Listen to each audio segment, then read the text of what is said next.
Lucas capítulo 7, do verso 11 ao 16. Amém? E diz assim a palavra do Senhor. No dia seguinte, Jesus se dirigia a uma cidade chamada Naim e ia com seus discípulos e numerosa multidão. E ao se aproximar da porta da cidade, saía ao enterro do filho único de uma viúva, e grande multidão da cidade ia com ela. Quando a viu, o Senhor se compadeceu dela e lhe disse: não chores. Verso 14. Chegando-se, tocou o esquife, e parando os que conduziam, disse: jovem, eu te mando, levanta-te. O que estava morto se sentou e começou a falar. Jesus o entregou à sua mãe. Todos os ficaram cheios de temor e glorificaram a Deus, dizendo: um grande profeta se levantou entre nós, e Deus visitou o seu povo. Essa notícia a respeito dele se espalhou por toda a Judeia e por toda a região ao seu redor. Amém? Curve a sua cabeça, vamos orar. Senhor, nós queremos te render graças, ó Deus, obrigado por tudo aquilo que o Senhor já tem feito, por tudo aquilo que o Senhor tem realizado, Deus. Obrigado pela sua graça, o seu amor, a sua misericórdia, Deus. Nós te pedimos, Espírito Santo de Deus, que o Senhor continue falando conosco, continue ministrando aos nossos corações, e que o Senhor possa, Deus, falar conosco, meu Pai amado, através dessa mensagem, Deus. Aqueles que entraram aqui, meu Deus, triste, cabisbaixo, enfermo, sabe, Senhor, necessitando de uma palavra do Senhor. Não permita que os seus filhos saiam desse ambiente da mesma forma que chegaram, Deus, mas que eles saiam transformados e glorificando o seu nome. Essa é a nossa oração, em nome de Jesus. Aplauda o Senhor.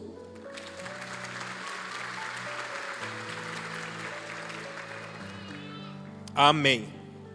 Essa é uma história em que nós nos deparamos com a história de uma mãe que é viúva, uma mãe que vem saindo da cidade, e ela sai nas piores condições.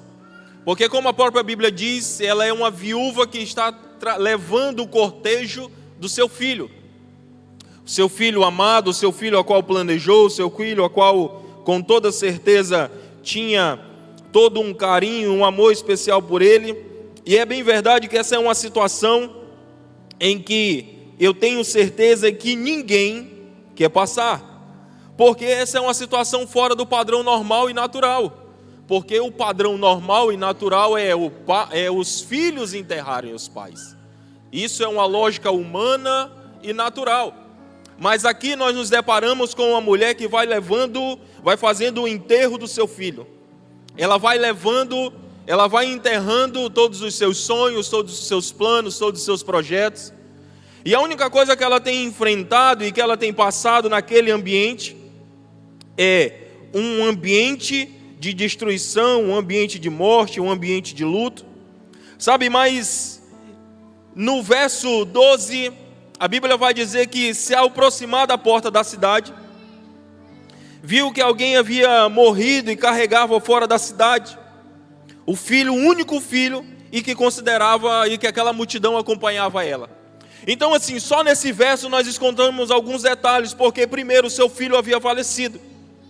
E no Antigo Testamento, quando um jovem ele é ceifado, a sua vida é levada, no livro de Salmos 55, verso 23, vai dizendo que aquilo é tipo como uma punição e um castigo para o filho, para o jovem, pelo fato dele ter levado e pelo fato da vida dele ter sido tirada. Aquilo nada mais é do que uma punição ou um juízo de Deus sobre a vida daquele jovem. Então aquela mulher, ela começa a levar um jugo e um cargo sobre a sua vida, porque ela já havia perdido o marido. Agora ela perde o seu filho, que vem dentro da sua juventude. E aí o povo começa a levar sobre a vida dela e começa a julgar, dizendo: isso foi algo que aconteceu sobre o filho. Isso foi uma punição de Deus. Sabe, isso foi algo que veio sobre a casa dela, porque alguma coisa estava acontecendo, e por isso o peso e o juízo do Senhor veio sobre a sua casa, levando o seu marido e agora o seu filho. A morte do único filho trazia um prejuízo de forma particular, porque a mulher havia já perdido o seu marido, tinha deixado seu filho e ali dava sequência à geração do seu marido e da sua família. Mas só que naquele momento a continuidade da família tinha se acabado. A perpetuação daquela geração havia terminado, porque o seu marido já tinha morrido e o seu filho também estava sendo no enterro. Então, nós começamos a encontrar uma realidade, aonde essa mulher está passando por uma situação em que todas as suas esperanças, expectativas e sonhos haviam se frustrado. Todos os seus sonhos, tudo aquilo que ela almejava, tudo aquilo que ela sonhava e que ela havia planejado, se perdeu. E agora ela passa por um momento onde ela não consegue ter mais esperança. E a realidade em que ela passa é apenas luto, dor e sofrimento. E quando uma mãe perde o seu marido e perde o seu filho, ela passa a ser julgada pela sociedade. Ela passa a perder o valor como mulher. Ela passa a perder o valor e ela então começa a ser descartada e tirada do meio da sociedade como uma mulher que carrega alguma coisa sobre ela e por isso ela precisa, de uma certa forma, se afastar do povo. Aquilo era a realidade daquela mulher. Aquilo era a realidade, a condição daquela mulher.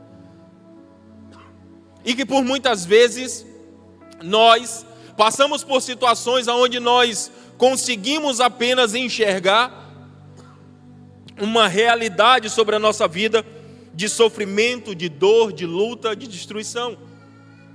E aí quem sabe você está aqui nesse local hoje, olhando e chegou nesse ambiente perguntando ao Senhor: e agora, meu Deus? O que eu faço? E agora, qual vai ser a minha situação? Como eu devo me posicionar?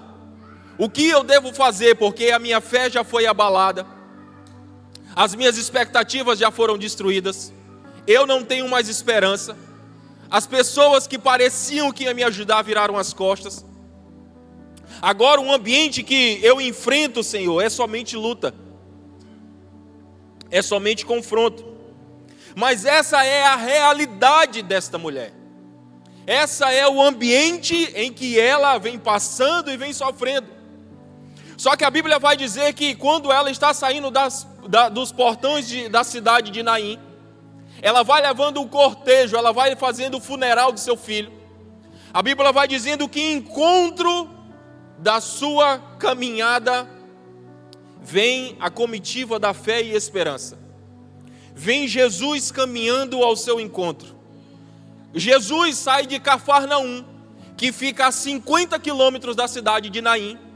Depois de operar milagres e maravilhas naquele ambiente, Jesus vem caminhando junto com seus discípulos 50 quilômetros, pegando sol, chuva, tempo seco.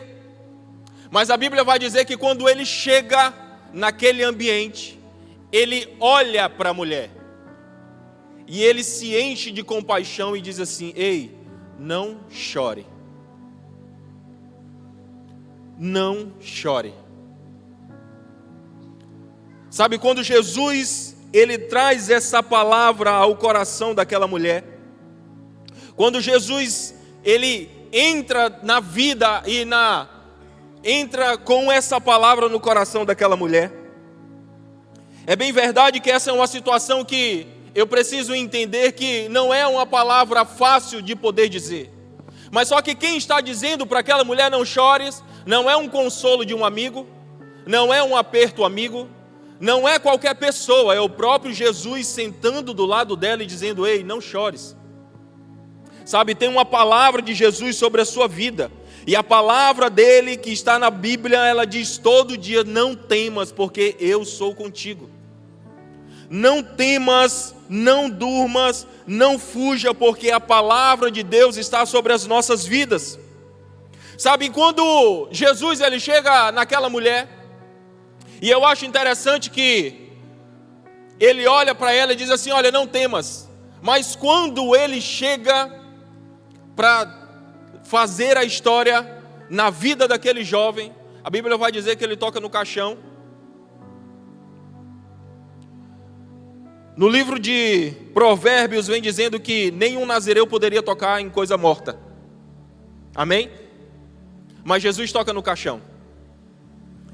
Jesus, quando ele toca no caixão, ele está dizendo aqui, olha, eu estou indo contra o conceito dos homens, eu estou indo contra o conceito das pessoas, eu estou indo contra o que o povo pensa, contra o que o povo diz.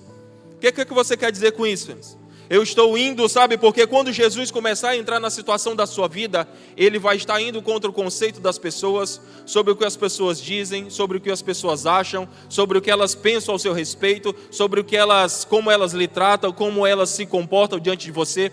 Jesus não está preocupado com o que as pessoas dizem, Jesus não está preocupado com o que vão achar sobre o respeito, Jesus não está preocupado com o que as pessoas falam ao seu respeito, porque quando Jesus entra na sua vida, Ele traz transformação, Ele traz vida, Ele traz restauração, Ele pode entrar dentro da sua casa sim, Ele pode fazer uma transformação dentro da sua família, dentro do seu lar, dentro da sua empresa, porque aquilo que parecia morto, quando os seus sonhos já pareciam mortos, quando não tinha mais estrutura, não tinha mais fé, não tinha mais esperança, esse é o ambiente onde Jesus chega e transforma e faz tudo novo na sua vida.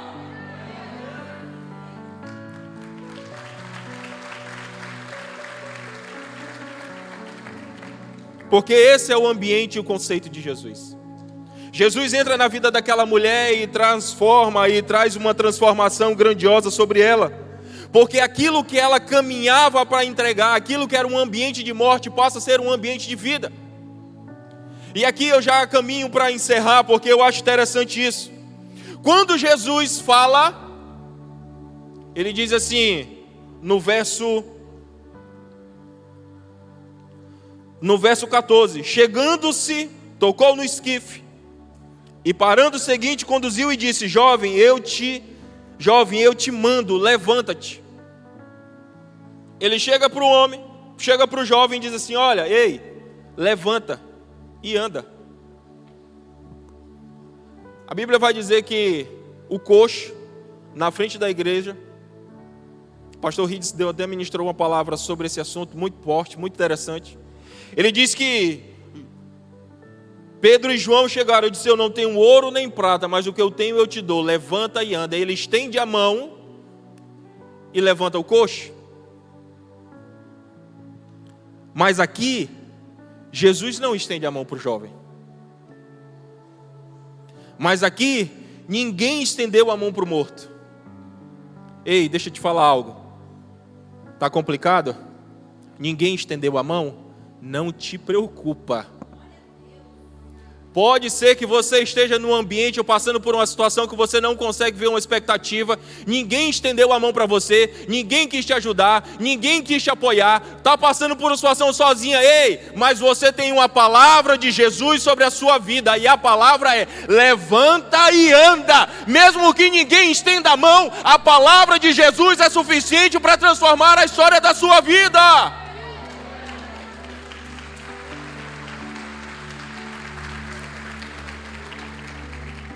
A palavra dele é suficiente, porque não havia ninguém para estender a mão, mas havia Jesus do lado dizendo, a minha palavra transforma, a minha palavra muda a sua vida, a minha palavra muda a situação da sua casa, a minha palavra ela muda a situação da sua história. E o que ele ressuscitou não foi só aquele jovem que estava morto, mas as expectativas e as esperanças daquela mãe. Deixa eu te falar, aquilo que Jesus vai fazer na sua vida vai te surpreender tanto que não vai chegar só em você, vai chegar na sua casa, na sua família, na sua parentela, vai abençoar quem está do seu lado. Sabe por quê? Porque a palavra dele é suficiente para transformar a sua vida.